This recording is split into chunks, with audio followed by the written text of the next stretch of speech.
Mesdames et messieurs, chers amis, je voudrais d'abord commencer par vous prier de m'excuser, parce que je ne suis pas Maurice Safran qui devait intervenir dans cette table ronde, même si j'ai comme lui des cheveux poivre et sel et des lunettes foncées. Et je vais être plus bref que mes prédécesseurs et donc trop cursif. Je voudrais commencer pour vous dire de manière extrêmement schématique la conviction qui m'anime en venant ici ce soir. Je ne sais pas si Marine Le Pen va se qualifier pour le second tour, mais cela reste l'hypothèse la plus probable. Je ne pense pas que Marine Le Pen sera élue, mais c'est une hypothèse qui n'est plus impossible. Voilà le contexte dans lequel nous nous réunissons, et nous ne le faisons pas pour déplorer une situation ou pour partager une inquiétude, ni même pour simplement dénoncer une idéologie ou démonter un programme. Je vais moins intervenir sur les raisons de lutter contre le Front National, cela a été fait éloquemment avant moi, moins sur le pourquoi que sur le comment. Est-ce que c'est en se rassemblant, comme nous le faisons ici, dans l'urgence? Beaucoup, ailleurs, à l'extérieur, en doutent, chacun le sait, et il faut réfléchir aux arguments qu'ils avancent.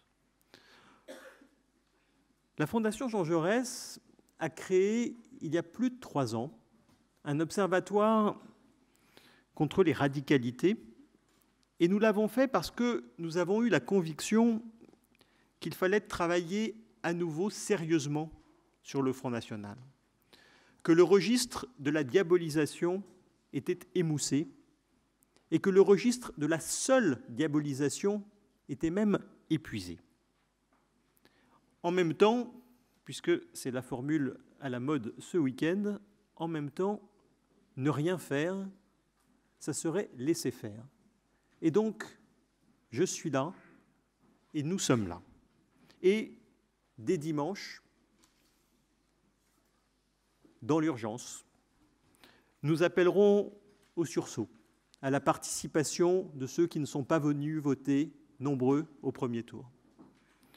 Nous essaierons de réactiver le Front républicain, qui signifie cette idée simple que ceux qui sont les adversaires des adversaires dans la République doivent savoir se dépasser contre les adversaires de la République.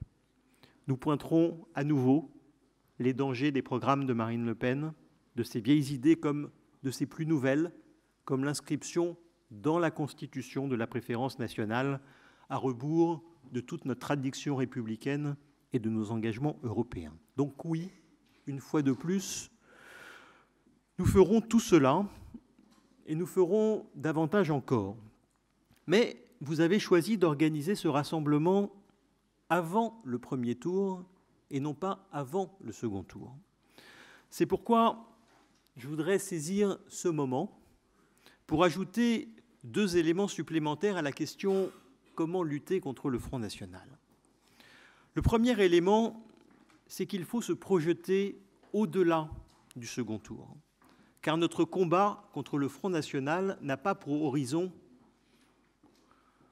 les semaines, mais les années qui viennent. Le problème n'est pas seulement Marine Le Pen, le problème, ce sont aussi, je m'excuse de le dire aussi brutalement, mais n'étant candidat à rien, je peux le faire, le problème, ce sont aussi ses électeurs. C'est un électorat uni, plus uni que tous les autres électorats. C'est un électorat fidèle, qui d'élection en élection reproduit son vote. C'est un électorat radical, peut-être même sur un certain nombre de questions. Le principe de la démocratie, l'étendue des libertés, cet électorat est-il même plus à droite que ne l'est ou que ne veut le dire son leader? Et donc, il faudra essayer de tarir les causes profondes qui expliquent ici et ailleurs la progression du populisme. s'attaquer aux causes sociales, mais dont la gauche, dont je suis, a eu tort de considérer trop longtemps qu'elles expliquaient à elles seules la montée du Front National. S'attaquer aux causes politiques, la crise de la démocratie, le dégoût vis-à-vis de la politique, la fatigue des institutions dont se nourrissent partout les populismes et qui constituent peut-être la question centrale de cette campagne. Et ne pas négliger les causes identitaires, la crainte des réfugiés, le rejet de l'immigration, la crispation vis-à-vis de l'islam dont a parlé Mohamed tout à l'heure, sur lesquels les populismes prospèrent et que les partis politiques traditionnels traitent souvent, soit trop peu, soit très mal.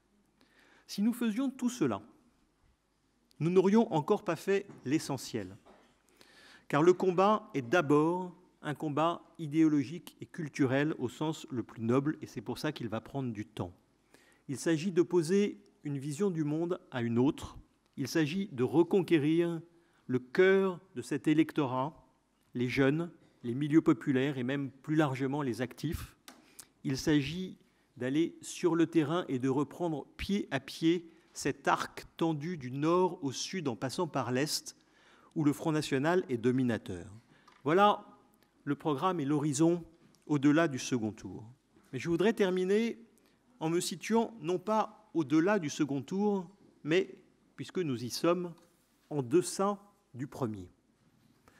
Pour la première fois, depuis le début de la Ve République, nous savons que la configuration du second tour est incertaine et que tout est possible.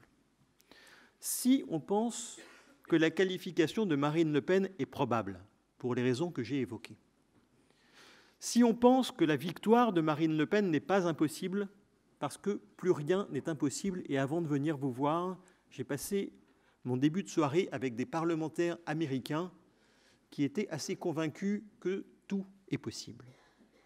Si l'on considère qu'il s'agit là d'un danger absolu, le premier tour est décisif et doit guider nos comportements électoraux. Alors, les deux seules questions qui vaillent, et celles qui, je crois, surplombent toutes les autres, sont simples au moins à formuler. Y a-t-il un candidat qui puisse dépasser Marine Le Pen dimanche, ce qui serait déjà un signe formidable? Et quel est le candidat qui réduit au maximum le risque de victoire de Marine Le Pen le 7 mai? Voilà les deux seules questions qui vaillent, celles que je me suis posées, celles que chacun, je crois, doit se poser et auxquelles chacun doit répondre en conscience. Je termine, s'il me reste 1 minute,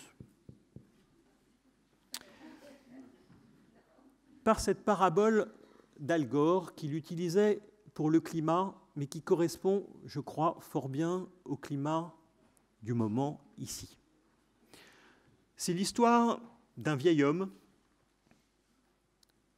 réputé pour sa sagesse et pour avoir réponse à tout. Arrive un jeune garçon, malin, qui veut le piéger. Il attrape un petit oiseau qu'il coince entre ses deux mains et demande au vieil homme si l'oiseau est mort ou vivant. Le vieil homme réfléchit un instant et il voit le piège.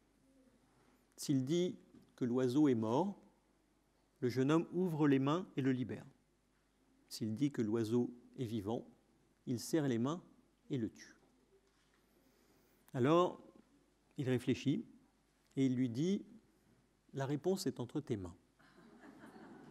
Eh bien, pour la démocratie, pour dimanche, il en est de même pour chacun d'entre nous dans cette salle et au-delà. Et il reste 5 jours. La réponse est entre nos mains. Merci.